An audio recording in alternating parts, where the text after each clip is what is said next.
নমস্কাৰ 84 নিউজত আপোনাক স্বাগতম জনাইছোঁ আৰু আজি আমি আহিছোঁ ইয়াত আমাৰ যি যোৱা 9 মে তাৰিখে আজি আমাৰ হাই ছেকেণ্ডাৰী ৰিজাল্ট দিছিলে আৰু তাত আমাৰ স্কুলৰ পাছ আউট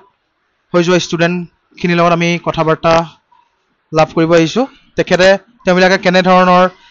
পঢ়িছিলে কেনেধৰণৰ নিজৰ প্ৰিপাৰেশ্যন চলাইছিলে আমি সেই সকলোবোৰ আজি জানিম আৰু লগতে আমাৰ ফাৰ্ষ্ট ইয়াৰৰ ল'ৰা ছোৱালীখিনিকো তেওঁলোকে অলপ কি ধৰণৰ কংগ্ৰেচুলেশ্যন টু অল আজি মই প্ৰশ্ন এটা সুধিব বিচাৰিছোঁ যে কেনেকৈ তোমালোকে ছেকেণ্ড ইয়েৰ পোৱাৰ লগে লগে প্ৰিপাৰেশ্যনটো চলাইছিলা পঢ়াৰ ক্ষেত্ৰত মই যিবিলাক টপিক কমপ্লিকেটেড হয় সেইবিলাক টিচাৰৰ লগত ডিছকাছ কৰি পেলাই বুজিবলৈ চেষ্টা কৰিহে বাই হাৰ্ট কৰিবলৈ ট্ৰাই কৰিব লাগে যদি কোনো এটা টপিক বুজি পোৱা নহয় তেনেহ'লে সেই টপিকটো আমি মনত ৰখালেও সেই আকৌ দুদিনৰ পাছতে পাহৰি যোৱা হয় গতিকে মই ক'ব বিচাৰিম যে এইটো টপিক এটা বুজি লোৱাটো বহুত ইম্পৰ্টেণ্ট লগতে মই পঢ়োঁতে 4 to 6 আৱাৰ্ছ পঢ়িছিলোঁ আৰু বিশেষকৈ যিকেইটা ছাবজেক্টত দুৰ্বল সেইকেইটাত বেছিকৈ অলপ গুৰুত্ব দিব লাগে যিকেইটা ছাবজেক্টত মাৰ্কছ পোৱাৰ ইমান ভাল মাৰ্কছ পোৱাৰ সম্ভাৱনা নাথাকে সেই বিষয়কেইটাত সাধাৰণতে সেই ছাবজেক্টকেইটাত বেছি গুৰুত্ব দিব লাগে আৰু ভালদৰে অধ্যয়ন কৰিব লাগে কিমান ঘণ্টাকৈ পঢ়িছিলে ছাবজেক্ট এটা কেনেদৰে মেইনটেইন কৰিছিলে গোটেই ছাবজেক্ট কেইটা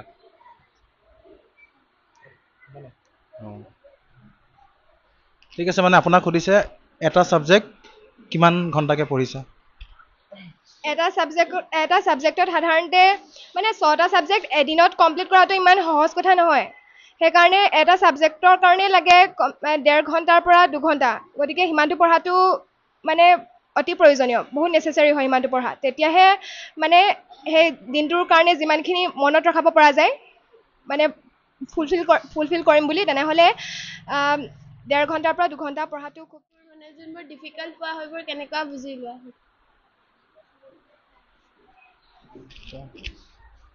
হয় তাইক সোধাৰ দৰে কিছুমান ছাবজেক্টত কিছুমান টপিক বহুত মানে টান থাকে গতিকে সেই টপিকবিলাক যদি বুজি পোৱা নাযায় সেইখিনি মিক্স কৰি পেলাব নালাগে ইজিবিলাকৰ লগত ইজিখিনি আৰু টানখিনি বেলেগকৈ টপিকবিলাক ৰাখিব লাগে তাৰপিছত সেই টপিকবিলাক যদি বুজি পোৱা নাযায় তেনেহ'লে সেইটো মানে এগেইন এণ্ড এগেইন ৰিপিট কৰিব লাগে আৰু টিচাৰসকলতো থাকেই তেওঁলোকে বুজাই দিবই আৰু ঘৰত মানে তেওঁলোকে বুজাই দিয়াখিনি ঘৰত গৈ পেলাই যদি ভালদৰে নিজে বুজিব ট্ৰাই কৰাটো নিজে বেছি এফৰ্ট দিয়াটো মই ভাবোঁ বেছি ইম্পৰ্টেণ্ট টিচাৰে সমস্তখিনি মানে দিয়ে যিমানখিনি তেওঁলোকে পূৰা 100% দি পেলাই তেওঁলোকে যিমানখিনি বুজি পোৱাকৈ মানে ষ্টুডেণ্টে বুজি পোৱাকৈ সকলোখিনি দিয়ে বাকী নিজে মনত ৰখাটো নিজে বুজি পোৱাটো বেছি ইম্পৰ্টেণ্ট গতিকে ছেল্ফ ষ্টাডি ইজ ইম্পৰ্টেণ্ট ধন্যবাদ থাকিল বিদিশালে তেওঁৰ সুন্দৰ উত্তৰবোৰ যাতে তোমালোকেও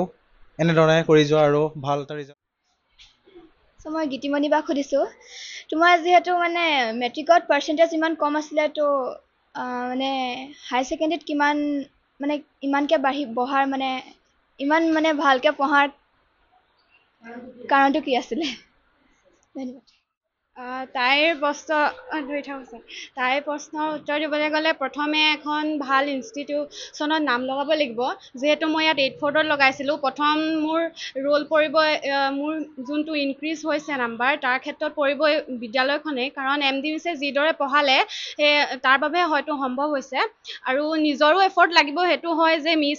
আমাৰ মিছে কৈছিলে যে তোমালোকৰ খিৰিকীখন খোলা ৰাখিবা মই যিমান জ্ঞান দিওঁ বেলি পোহৰৰ দৰে তোমালোকে সোমোৱাই ল'বা মোৰ ক্ষেত্ৰতো তেনেকুৱাই হৈছিলে যাতে মিছে আমাক নলেজবোৰ দিছিলে আৰু মই ভালকৈ সেইবোৰ লৈ পানি পঢ়িবলৈ নিজে আৰু বুজি ল'বলৈ চেষ্টা কৰিছিলোঁ সেনেকৈ সেইদৰে মই ইমানখিনি পাইছোঁ কিমান ঘণ্টাকৈ পঢ়িছিলে তাৰপিছত আৰু ছাবজেক্টত কিমান ঘণ্টাকৈ পঢ়িছিলে কোনটো ছাবজেক্ট আমাৰ যিটো ঘৰৰ পৰিৱেশ সেইটো অলপ ৰাতিপুৱা টাইমত হুলস্থুলীয়া খুব ঠেককৈ থকা যে ঘৰবোৰ সেই গতিকে মই ৰাতিপুৱা ইমান পঢ়া নহৈছিলে ৰাতি হ'লে যিটো শান্ত পৰিৱেশ হয় মোৰ তেতিয়াহে আৰু ছাত্ৰ ছাত্ৰীও এনেকুৱা হয় নিজৰ নিজৰ যোনটো হেৰি হয় পঢ়া এটা সময় নিজৰ থাকে মোৰ সদায় ৰাতিহে পঢ়া হৈছিলে কাৰণ মই অলপ শান্ত হ'লেহে পৰিৱেশটো শান্তময় হ'লেহে পঢ়িব পাৰোঁ গতিকে মোৰ ৰাতিয়ে পঢ়া হৈছিলে আৰু ছাবজেক্ট বুলি ক'বলৈ দৰে আগতে বিদিশাই কৈছে যে কোনো ছাত্ৰ ছাত্ৰীৰ কাৰণে সম্ভৱ নহয় যে এটা দিনত 6টা ছাবজেক্ট কমপ্লিট কৰাটো গতিকে ময়ো ভাগ কৰি পঢ়িছিলোঁ ভাল লগাটো পঢ়িছিলোঁ আৰু যোনটো টান ছাবজেক্ট পাইছিলোঁ সেইটোত সময় দিছিলোঁ বেছিকৈ আৰু যোনটোত অলপ মই নিজে জানো কোনটো ছাবজেক্টত মই অলপ সবল গতিকে সেইটোত মই অলপ সময় কমকৈ দিছিলোঁ আৰু যোনটোত টান পাইছিলোঁ সেইটোত অলপ বেছিকৈ পঢ়ি হেৰি কৰিছিলোঁ বিদিশা পালে কুৱেশ্যন এটা আহিছে পঢ়িলে মানে পাহৰি যোৱা হয় ন সেইটো কেনেকৈ মানে চল্ভ কৰিব পাৰে বিদিশা আচ্ছা বিদিশালে প্ৰশ্ন এটা আহিছে পঢ়িলে পাহৰি যোৱা হয় মানে সেইটো উত্তৰটো আমি কেনেকৈ লিখিম বুলি সুধিছোঁ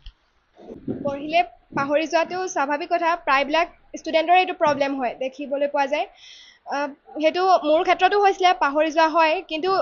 সাধাৰণতে মই লক্ষ্য কৰিছিলোঁ যে যিকেইটা ছাবজেক্টত ষ্ট্ৰং হয় সেইকেইটা ছাবজেক্ট মানে খুব মানে কনফিডেণ্ট থাকে যে এইটো ছাবজেক্ট পাৰিমেই গতিকে সেইটো ছাবজেক্টত পাহৰাৰ কোনো চান্স নাথাকে মই ভাবোঁ বাকী যদি মোৰ ক্ষেত্ৰত চাবলৈ যোৱা হয় তেনেহ'লে মোৰ যিটো ছাবজেক্ট সাধাৰণতে বৰিং লাগে ভাল নালাগে সেইটো ছাবজেক্টত সাধাৰণতে পাহৰি থকা হয় ফাৰ্ষ্ট কথাটো হৈছে পাহৰাৰ ক্ষেত্ৰত ছাবজেক্টটোৰ প্ৰতি আগ্ৰহটো কিমান ছাবজেক্টটোক মই কিমান ভাল পাওঁ ছাবজেক্টটোক মই যিমান টাইম দিম ছাবজেক্টটোৱে মোক সিমান ভাল পাব তেনেকুৱা ধৰণৰ মই সেইটো ৰিয়েলাইজ কৰিবলৈ লৈছিলোঁ ছেকেণ্ড ইয়েৰৰ একেবাৰে শেষৰ ফালে গতিকে মই যেনেকৈ হিষ্ট্ৰীত বহুত মানে ফাৰ্ষ্ট ইয়েৰৰ কিতাপখন মই ভাবোঁ যে ছেকেণ্ড ইয়েৰতকৈ অকণমান টাফ আছিলে গতিকে ফাৰ্ষ্ট ইয়েৰত যদিও হিষ্ট্ৰীটো বহুত ইণ্টাৰেষ্টিং ছাবজেক্ট তথাপিও মানে অলপ টান নিচিনা লাগিছিলে গতিকে যিমান তুমি ইণ্টাৰেষ্ট দিবা তুমি নিজৰ মনৰ পৰা লিখিবলৈ চাবা তেনেহ'লে সেইটো বুজি পোৱা মানে মনৰ পৰা হ'ব লাগিব তোমাৰ মাৰ্কছৰ কাৰণে পঢ়িছোঁ যদি পঢ়া তেনেহ'লে অভিয়াছলি পাহৰি যাবা তুমি সদায় যদি পাহৰাৰ ক্ষেত্ৰত প্ৰব্লেম আছে তেনেহ'লে তুমি মাৰ্কছৰ কাৰণে নহয় শিকিবৰ কাৰণে পঢ়িছোঁ বুলি তুমি ভাবিব লাগিব মই জানিবৰ কাৰণে পঢ়িছোঁ বুলি মই এইটোৱে ক'ম হয় বৰ সুন্দৰ কথা এটা ক'লে যে মাৰ্কছৰ পিছত যদি আমি পঢ়োঁ সঁচাকৈ পাহৰি যাওঁ আৰু কোনোবা বেলেগ